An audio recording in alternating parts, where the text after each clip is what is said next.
everyone. I Blessings. am introducing someone that I respect, that I admire, that I am delighted and proud to call friend, someone who works alongside me in the mental health field and is a passionate advocate, as am I. Bringing our mental health message this morning is none other than my friend, my colleague, my sister in this work, Lola B. Morgan. Good morning. Good morning. Thank you to each of you, and thank you so much, Dr. Elias. Blue. Okay.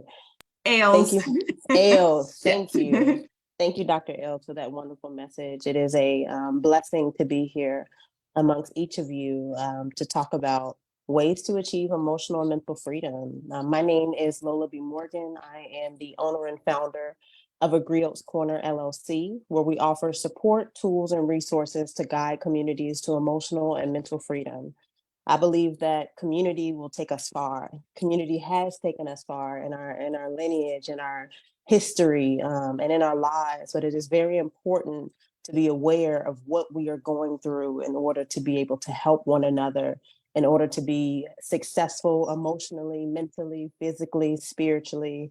It is our calling. And so to be amongst you all and to hear the things that you all are preaching and manifesting, this is our ministry. And so one of the subjects that I love to talk about is the simplicity of ways to achieve emotional and mental freedom. And so starting with our self-dialogue, it is really important to decipher and reflect on how we're talking to ourselves, on what we're consuming, on what we're digesting. And so affirmations to me is a great place to be able to retrain the mind, to be able to say and to identify that this is me. This is how I feel today. This is what I want to embrace. This is what I'm looking to manifest into my life. A lot of people do not give themselves the opportunity to just sit and reflect and to say, this is no longer working for me. So maybe I should do this differently. And so in the midst of that, some of the affirmations that we use in some of our group sessions or overall is as simple as, can everybody say, I trust myself? I trust myself. And when is the last time that you really have started your day or have told yourself that I trust me? I trust what I feel. I trust what I'm doing. I trust where I'm going. It's that level of faith, the faith of a mustard seed, right? Believing in you, believing in the earthing that you're giving to this world. Another component is that I am willing and capable. I'm also impeccable with my word because I stand on the things that I say and the things that I do. Another component, and this kind of goes into mindfulness, but with affirmations, also, I welcome joy into my life. A lot of times we don't give ourselves the opportunity to say and to claim the things that we want and the things that we want to step into. And so really honing in on finding out, what is your internal dialogue telling you? How are you showing up today? The second way I believe that we can achieve emotional and mental freedom is discovering what peace looks like to us. And so, whether you're 35, 50, 80, 20, 10, we think of joy as a component where only children can harbor. And that's not fair to us. It's a disservice to us to think that joyful and pleasurable moments are only for children. We deserve joy. Activating joy in your life is what is going to save you.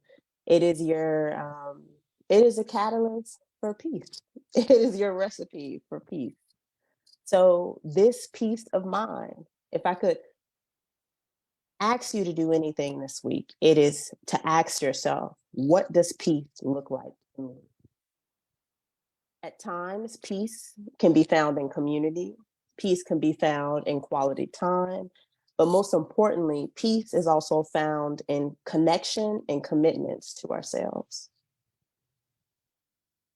The third thing is asking yourself, am I in agreement? As we move along our journey, we are now into a new year, having talks with great like-minded people such as Natasha and others. We talk about how being in this first quarter still kind of feels a little bit like we're back in 2022. There's some things that we're resting and things that we're letting go of, but asking yourself, am I still in agreement with some of the things that I've been doing? Can I do a little bit more? Can I do less? And what does that look like for me today? The reflection prompts. Am I in agreement? Mindfulness and gratitude are number 4. So remembering that good things are happening to me. Life will happen. Life does happen, but what do you do as you move through life? Who is your support system? Is it your friend? Is it your neighbor? Is it a parent? Is it a sister? Is it you? What does it look like for you to be supported? Remember, we talked a little bit about using our voice, ensuring that we're speaking life into ourselves and those around us. We're navigating through our agreements. We're understanding what peace looks like to us. All of this is an embodiment of you. And then the last thing, do nothing without intention. In 2019, I wrote a book called The Butterfly and the Bully. And it teaches children how to develop healthier coping mechanisms caused by life stressors, whether that's death, trauma, bullying, separation, any type of anxiety.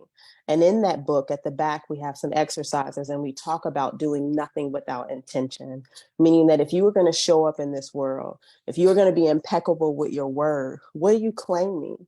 How are you stepping into your power? How are you stepping into the testimony of God? How are you stepping into your own covering? Remembering that what you do, how you show up, being intentional with what you give yourself, what you pour into yourself in the world, all of this are ways for you to achieve emotional and mental freedom by doing nothing without intention. And finding that is building and at times planning.